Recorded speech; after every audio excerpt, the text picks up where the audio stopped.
You know, it's funny because most of the work that I did was as a child, and I didn't really realize, you know, how fortunate I was, because I was directed by George Stevens in Shane.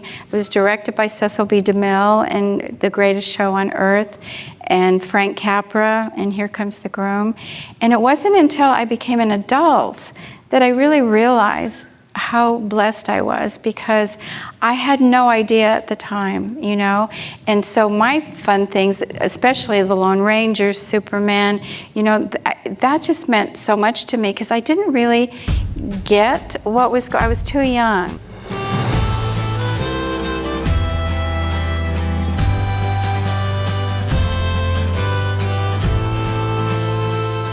Welcome to A Word on Westerns. Today we are honoring a young lady who was in the Superman pilot.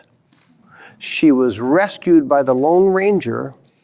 She was scared in Spider Baby, or maybe she was scary. Her name is Beverly Washburn. Please give her a big hand.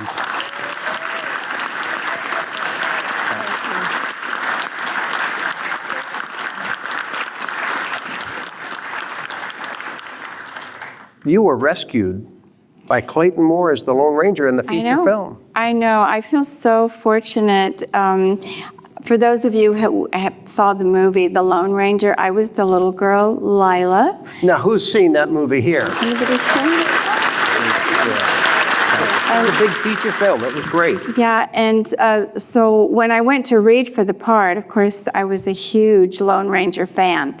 So I was so hoping that I would get that part. So when I did, it was just a thrill. Because, you know, as you get older, you reflect on your memories, and that's something that we all cherish. And I have to say that being a part of the Lone Ranger was one of my absolute fondest memories. I felt so blessed, and he was just the nicest person and made me feel so welcome. You played Benita Granville's daughter. I did, and then I get rescued by, who do you think? The Lone Ranger, with Tonto. Yeah, because you were on location. Too. Yes, we filmed most of it in Kanab, Utah. Mm-hmm. And ironically, well, if any of you have read my book or know that I'm a huge animal lover, and there's an organization called Best Friends, and that's now where The Lone Ranger was filmed, at that very spot in Kanab, Utah. Mm-hmm. That's gorgeous out there, too. Oh, it's beautiful. So it was really fun to go on location, because we were there for a few months. Did you get a chance to see Silver? Oh, yeah. I mean, I've always been an animal lover since the time I was a child, so that was a thrill. Well, since you were a fan of The Lone Ranger going into your audition, did you have any tricks or anything to secure that role? No, darn it. I was just, you know, just hoping, oh, please let me get this part. I mean, the thought of working with the Lone Ranger was just a thrill for me, you know. Same with like Superman. Mm-hmm. Because I was so young, I didn't really have you know, the concept of it was an actor. To me, it really was Superman, and he really was the Lone Ranger. So that was a thrill for me. And the Superman, you're playing with like a radioactive ball with these unknown people too. Yeah, I was the little girl in the bed. If anybody saw Superman and the Mole Men, with the Mole Men climb in through the window, and then we start playing ball and everything. We love their costumes. They were so hokey back then. You could almost see the zipper coming up the back, but it was like supposed to be hair, right? But anyway. Well, they didn't think the pilot was going to sell. No, you know, so. I know. In fact, I was doing a convention one time, and this man came up to me and he said, I think we're about the same age. And he said, I saw you on Superman and the Mole Men. And he said, did those little mole men scare you? And I said, no, actually, I thought they were really cute. And he said, scared the crap out of me. Your mother or father there? Did you have to go to school while that was going on? Yeah, my mother was there, because as a minor, you're required to have 3 hours of schooling on the set. And they send a welfare worker from the Los Angeles Board of Education. And they're called welfare workers because they're there actually to make sure that, you know, you're taken care of, that you don't work overtime, you have an hour for lunch, you have breaks, and you have to have 20-minute increments of schooling on the set in between scenes. And they carry quite a bit of clout. When I did Wagon Train with Ward Bond, he was a wonderful man, but he was used to being with a lot of guys all the time. So he swore all the time. I mean, every other, word out of his mouth was a swear word. And, I was so young, I didn't even know what they meant, so I didn't really care. But the welfare worker at one point went up to the director and said, if he uses one more swear word, I'm taking her off the set. And she had that much authority that she could do that. And so they went over and talked to him, and he wasn't even realizing that he had done that, and so he came over and apologized profusely and everything. And after that, he never even said darn, so. Well, I think you were in the very first episode of Wagon Train with Ernest Borgnine. Right. Yeah, I did actually 3 episodes, one with Ernest Borgnine, one with Lorraine Day, and then Lou Costello. And it was his only dramatic role. And we played stowaways. And I was an orphan.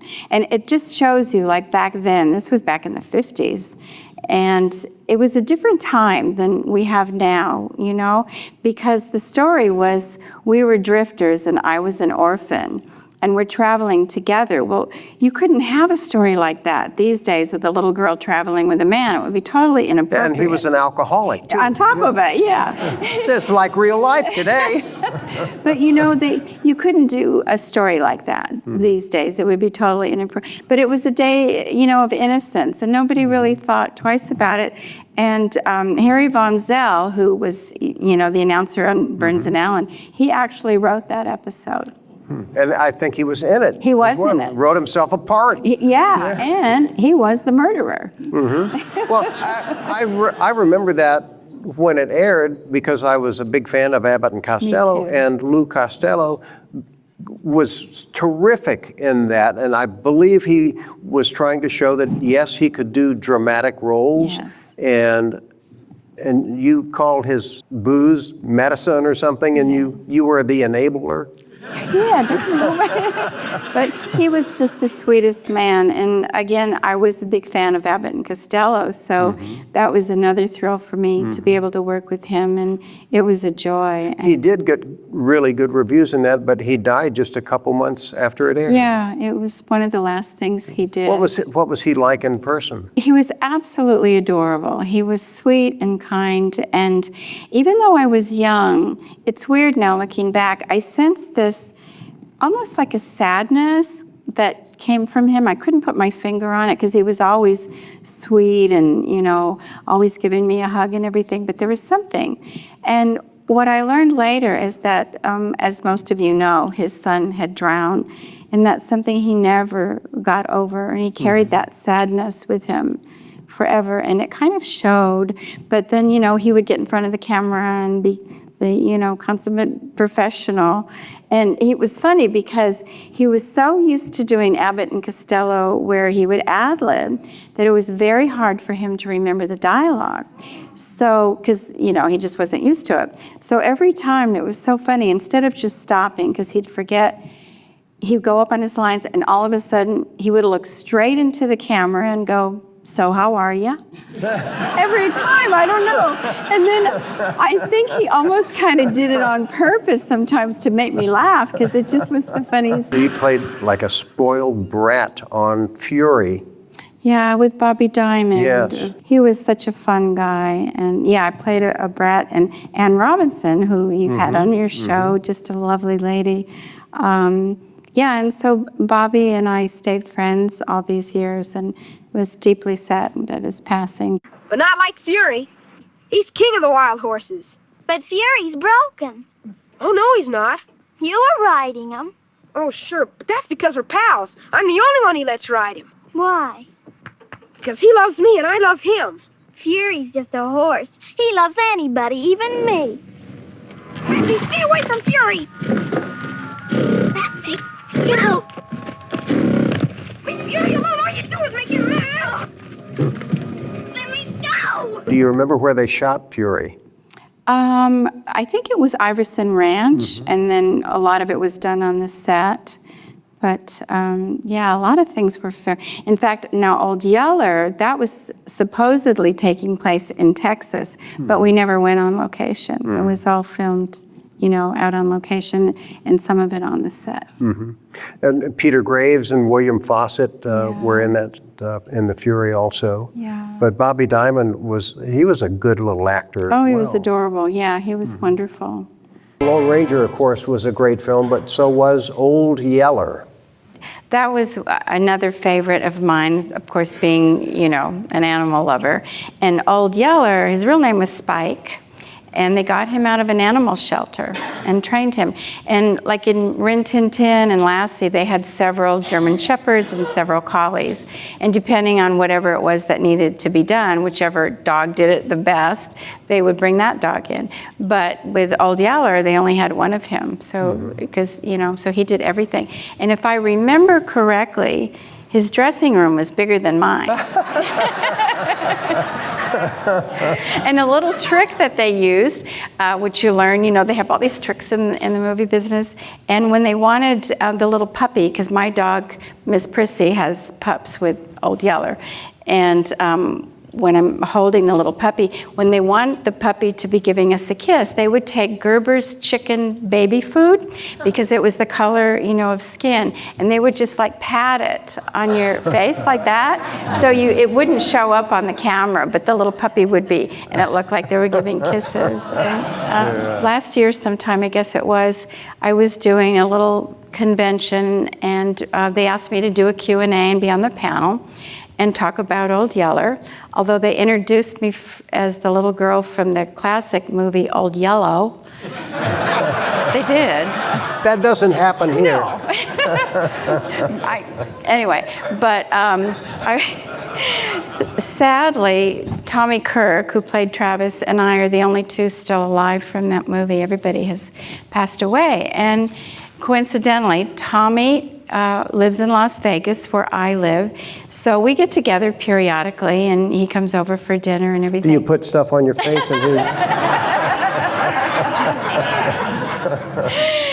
Oh, that's funny. Anyway, so I was talking about Tommy Kirk and the fact that he and I are friends and that he comes over for dinner. And just then, this little girl in the front row was raising her hand, and she goes, Can I ask you a question? And I said, sure, honey, what is it? And she goes, well, that boy, that Travis, the one that you're talking about, he's the one who shot Old Yeller. And I said, yeah. And she goes, well, how can you still be friends with him? It was so cute. That movie was a big blockbuster, too. And you know, Fess Parker coming off of Davy Crockett was just a wonderful man. And your father in that was Jeff Big York. Mike Fink, Jeff York. Yes, he was hilarious. Yeah, I know it sounds cliche, but it was like we really were kind of like a big family, because there were only 7 of us in the entire film.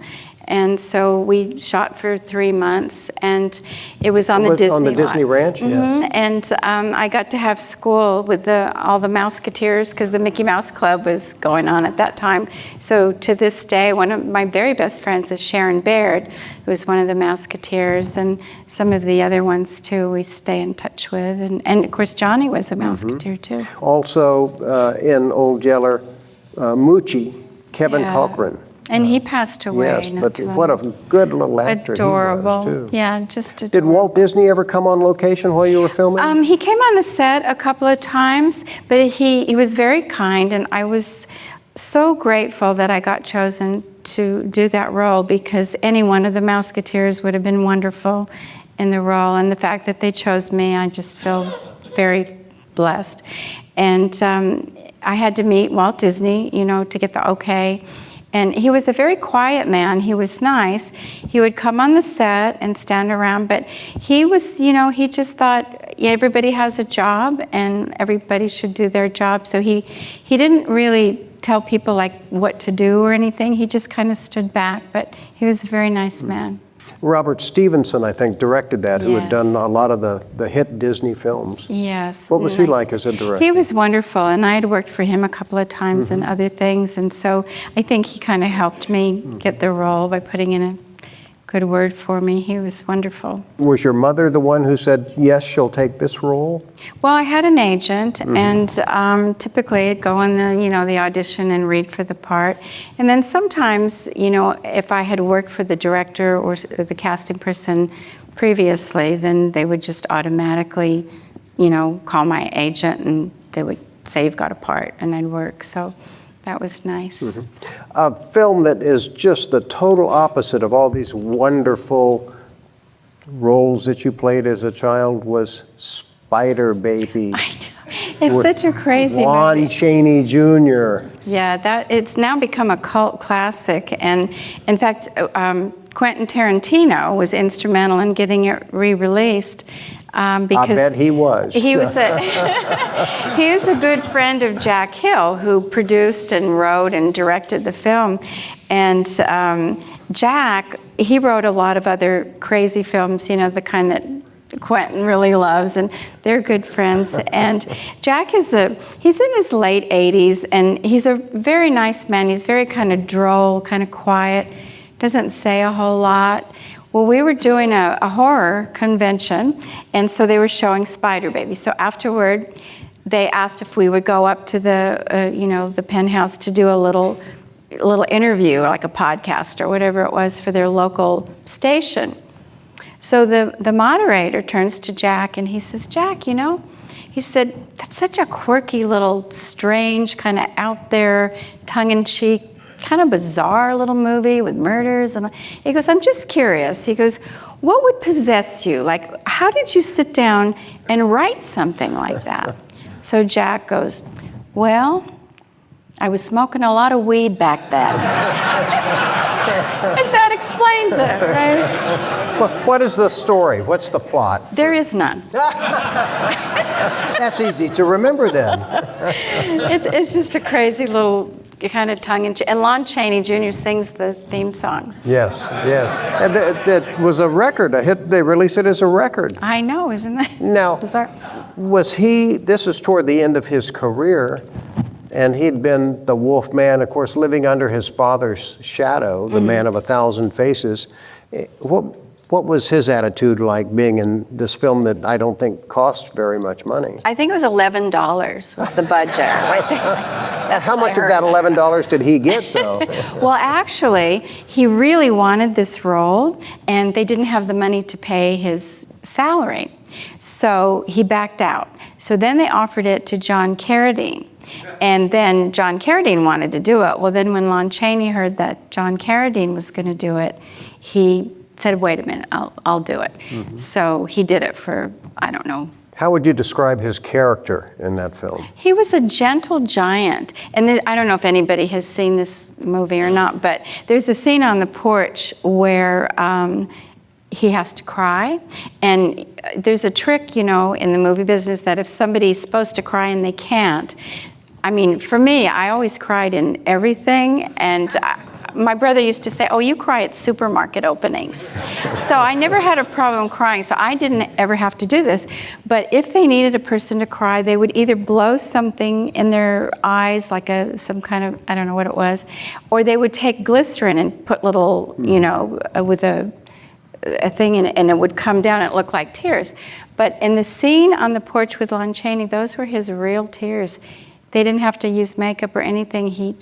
But the sad part is he didn't live long enough to see it, because now it's like a cult classic. It's all over the internet, and it's crazy. But back then, it just sat there for years and went into litigation, and Quentin Tarantino's the one who got it re-released. Well, I'm glad he did, because he does find these quirky films, and the people that he likes.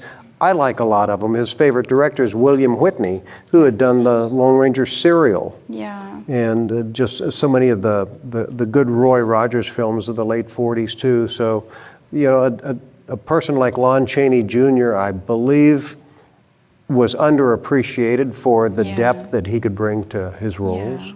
Yeah. And Spider Baby then is one that's unusual, Yeah, and that he was able to bring that emotional to it. It was a joy to work with him.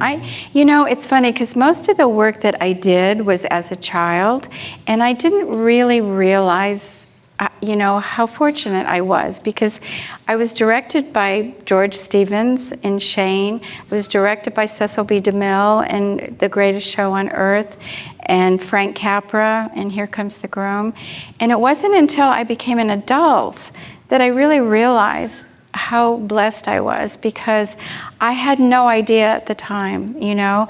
And so my fun things, especially the Lone Ranger, Superman, you know, that just meant so much to me, because I didn't really get what was, I was too young, you know, to appreciate what I had then. And of course, when I became an adult, that's when I really realized, you know, looking back. You have been in some classics, and you always delivered. That's why you worked so often, even in Father Knows Best with the spelling bee. Oh, yeah. Lauren and I are still really good friends. Yeah, she lives in Florida. She cried a lot, too. I know, and she's a good crier, too.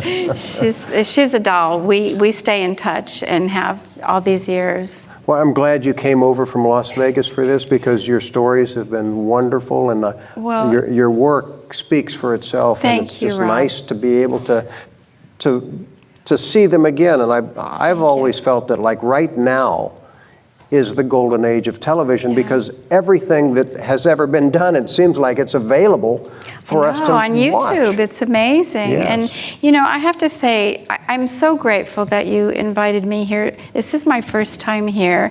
And little did I know, 100 years ago, when I got to work with Clayton Moore, that all these years later, that I would meet his daughter.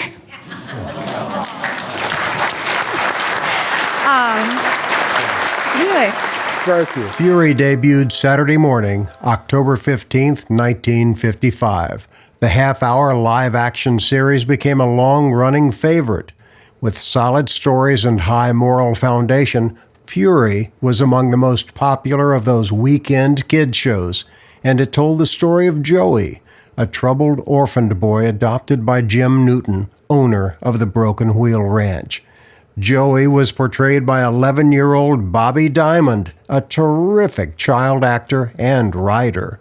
Cast as Jim Newton was James Arness's younger brother, Peter Arness, who changed his stage name to Peter Graves. William Fawcett was ranch hand Pete, and Ann Robinson appeared as schoolteacher Helen Watkins.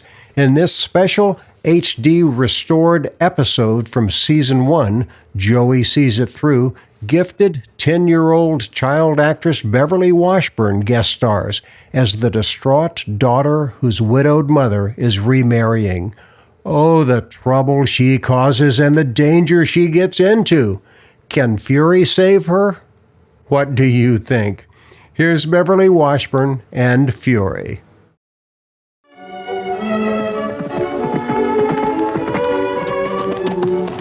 All right, Fury, open up.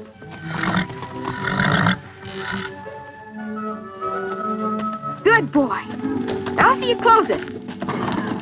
Go on, close it, Fury. Good boy. Now see how fast we can get to the barn.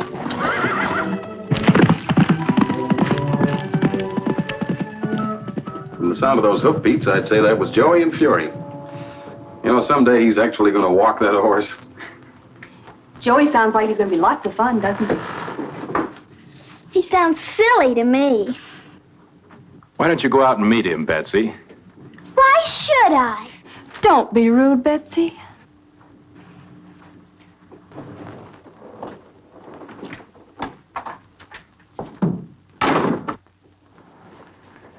I just can't seem to get her to like me. Be patient, Bill. She still remembers her father. Sometimes I think it's hopeless. Well, just wait until after you and Alice are married a while, Bill.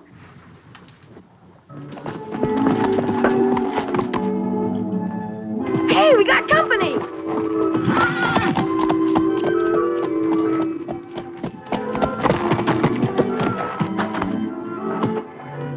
Paul, what's your name? You'll find out soon enough.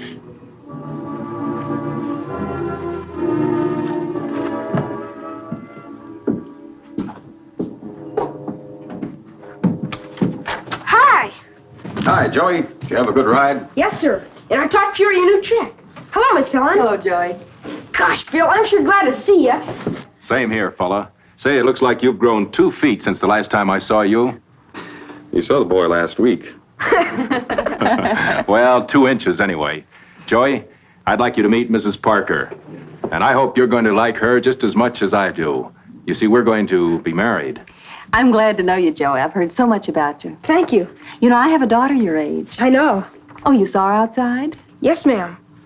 When are you two going to get married? Tomorrow night at my father's house in Capital City. Gee, that's swell. Betsy and I are going to stay at the ranch, Joey. Here? Mm-hmm. Till Alice and Bill get back from their honeymoon. What do you think of the idea? Oh, it's great. Just great.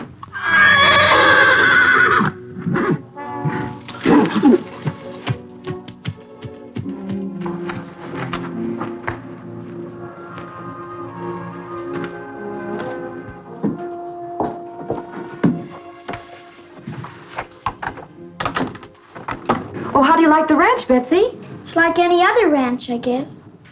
Oh, you're going to have a lot of fun here, Betsy, and Joey's going to take you riding every day. Really? I think you'd better go if you're going to get to your father's house before dark.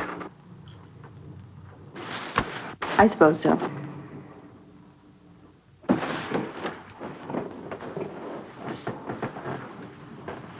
Betsy will come for you just as soon as we get back. There's no hurry. Betsy. Goodbye, Mother.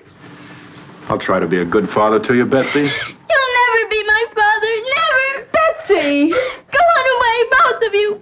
You don't care about me. My daddy was the only one who cared about me. Oh, Betsy! Let her cry it out. She'll be all right. Oh, Bill. Now, you and Bill go ahead. Betsy will be just fine. Goodbye, dear. I'll wire us right after the ceremony. Good luck, Bill. Thanks, Bill. Goodbye, Alice.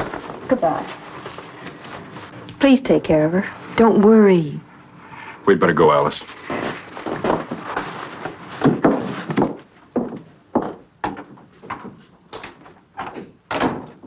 I didn't know she had a father. Well, her father's dead, Joey. He was killed in the Korean War. Oh, gosh, that's too bad. But why does she hate Bill so much? She doesn't hate Bill. She doesn't really hate anyone. Betsy needs a lot of kindness from other children. I mean you, Joey. Be nice to her. No matter how strange she seems to act at times, please be nice to her. It'll help an awful lot. I'll sure try. I know you will, Joey. Those horses haven't been broken yet. Broken? Well, that's range stock for wild horses that haven't had a saddle on them. But once they're broken, they become real gentle and you can ride them. They don't look wild to me. Well, they sure are, but not like Fury. He's king of the wild horses. But Fury's broken. Oh, no, he's not. You were riding him. Oh, sure, but that's because we're pals. I'm the only one he lets ride him. Why? Because he loves me and I love him. Fury's just a horse. He loves anybody, even me. Betsy, stay away from Fury! Betsy, no! Leave Fury alone. All you do is make him mad. Let me go! Don't open that gate! Let me go!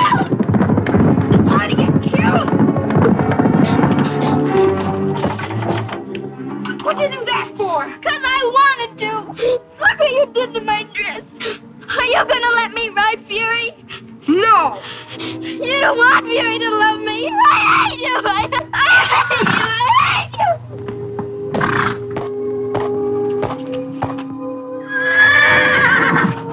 you. It's all right, Fury. What happened? What happened, Betsy? He hates me. All of you hate me.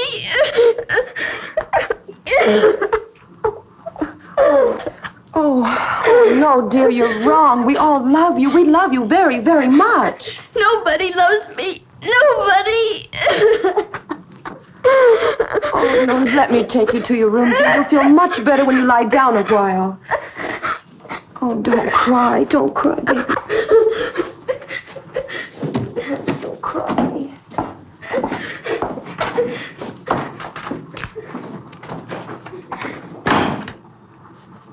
this, Jim? I didn't do anything. I know you didn't, Joey.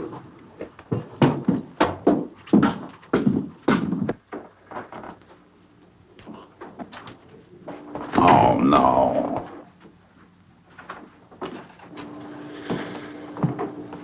She wouldn't eat, huh? Had a crumb. Something awful must be the matter with that little one. She wouldn't eat my apple cobbler.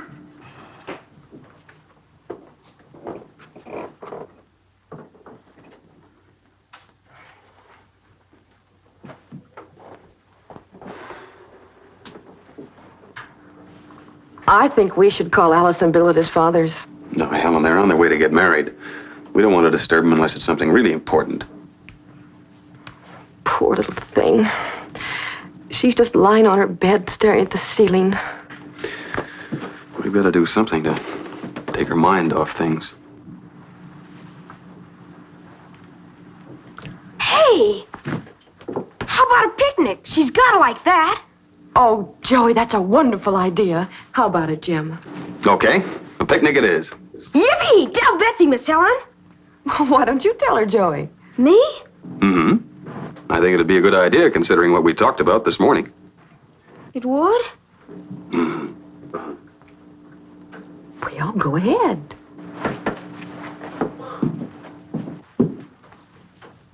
Well, go on.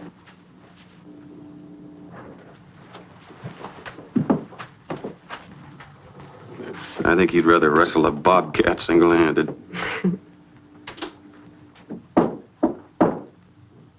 Come in. Feeling better, Betsy? I feel fine. That's swell. Betsy, Well, what do you want? I'd like to invite you to a picnic. What kind of a picnic? Well, you and me and Miss Helen and Jim. We're going to Shady Grove. Miss Helen's gonna make a delicious lunch. Cold chicken, lemonade, and strawberry jam, and potato chips, and gallons of ice cream. Oh, we can go hiking and fishing, maybe even swimming. Come on, what do you say, Betsy, huh? There won't be any picnic if you don't go. What do you say? Well, all right. Gosh, thanks. Well, good night and see you in the morning.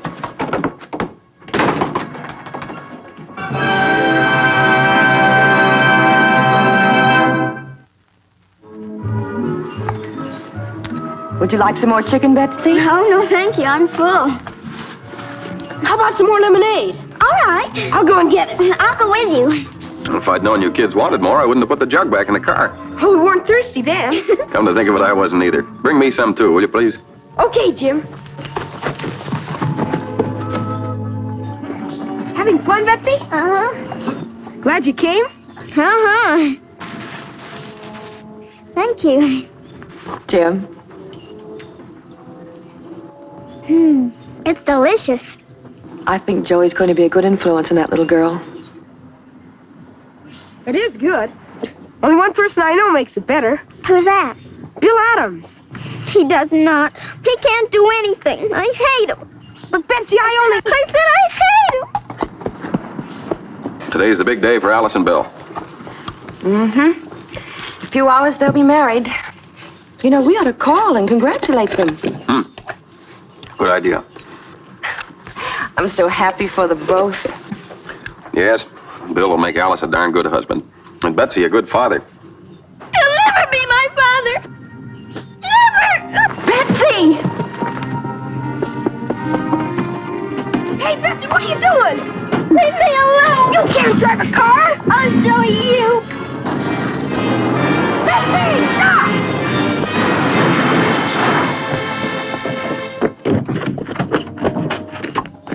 Betsy!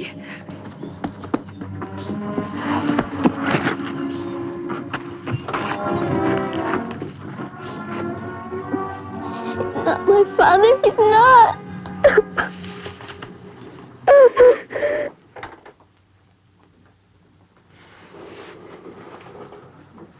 She could have been killed. I never thought she'd go this far.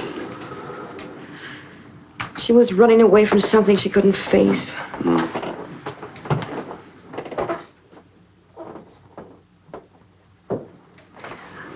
I think I'll go in and see if she's still asleep. All right.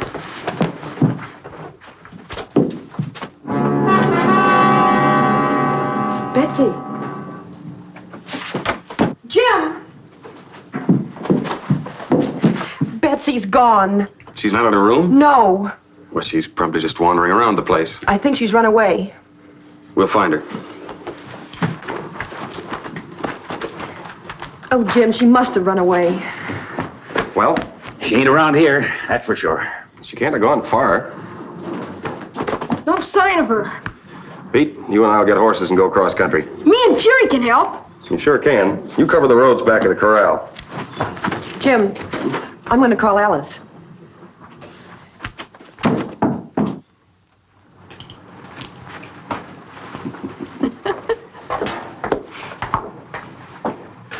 Will you relax, son?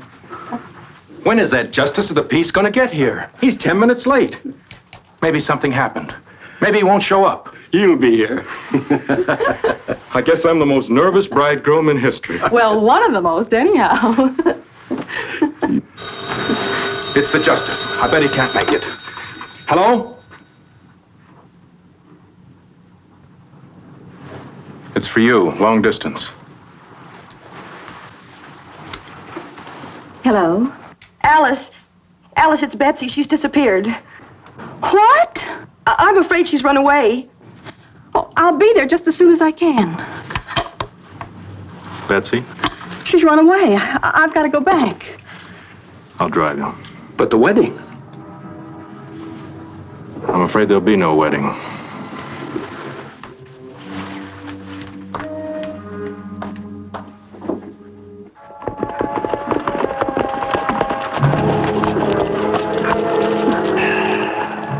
What do we do now, Jim? Keep on looking.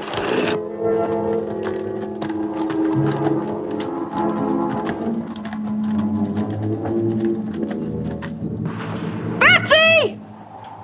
Betsy! That girl's more trouble than an ailing colt.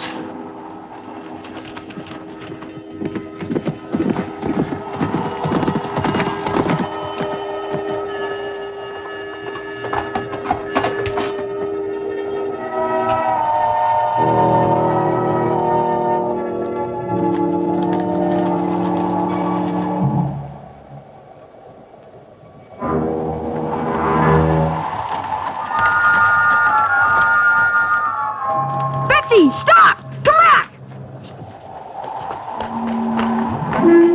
Betsy, come back! Let me go! We've been looking for you. Everybody's worried. You gotta come back. No, I'll never go back. Betsy! Betsy, stop! Betsy, don't go up there! Betsy, stop!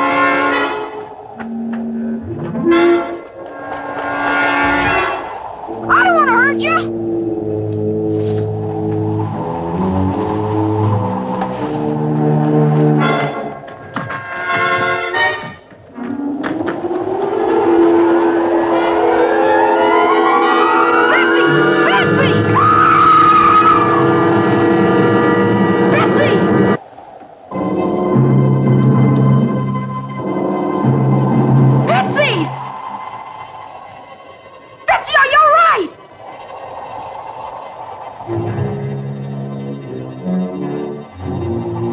Don't move! Joey, help me, please. Don't move, Betsy! I'll be right back!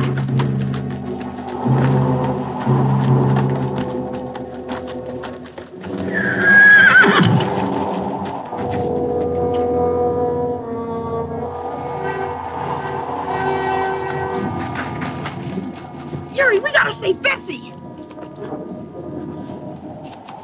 Now you stay here! Where are you, Joey? Joey! Don't worry, Betsy. Fury will get you out in a minute. Joey, quick! Now be ready to grab hold of this rope. Now put it around you. All the way around you. Hold on with both hands. Get ready, Fury.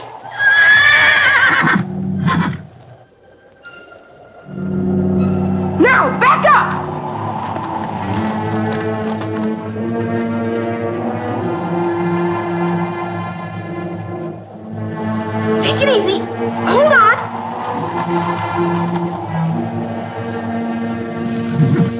Keep going, Fury. Don't let go.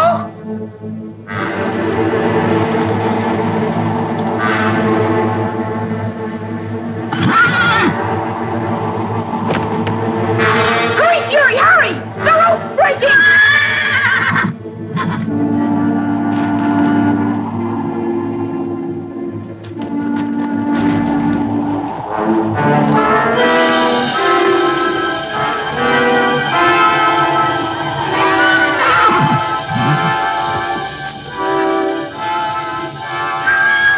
Fury, you did it! I knew you could.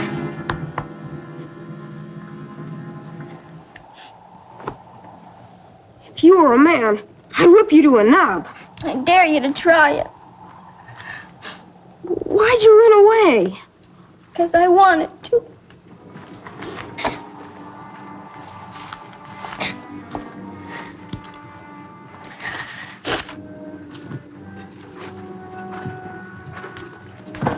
You've got a grudge against Bill Adams, so you want to hurt him. What if I do? You want to hurt him because he's not your real father. Well, Jim's not my real father either. He's not? No, he's not. But he loves me more than all the real fathers in the whole world. And that's the way Bill would love you, if you'd only give him a chance. I know you think your father was brave, thoughtful, and kind. He was. Well, so's Bill. And he can mount a horse on the dead run, too. Now, if you still want to run away, go on and run. Don't cry, Betsy. Come on. We'll ride back to the ranch on Fury. You mean you'd let me ride Fury after what I did? Sure. He can carry both of us easy.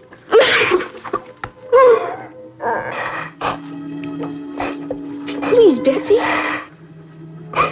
Everything's gonna be all right.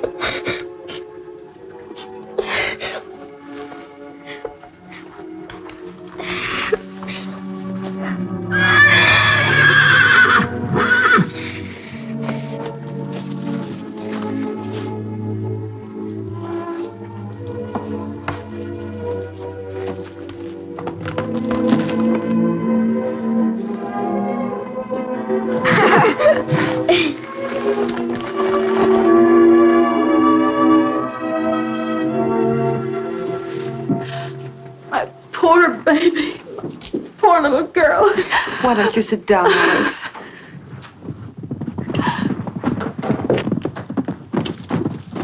It's only Jim and Pete.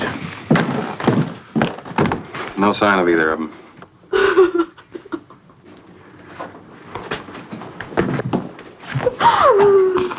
It's all my fault. All my fault. Please, Alice. What can we do now, Jim? We're going out again as soon as we get fresh horses. We'll organize a search party if necessary. I'll never forgive myself.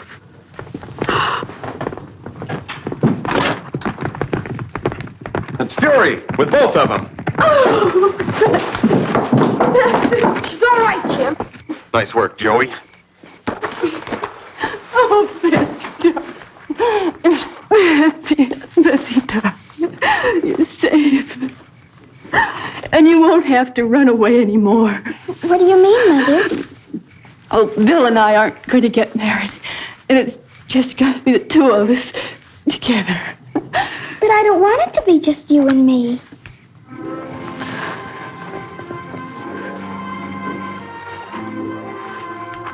I want it to be the three of us. I want a father who's kind and thoughtful and brave and honest. Betsy. Can you really mount a horse on a dead run? He sure can. Joey, I didn't even thank you for saving me. You thank me just fine. How about some victuals?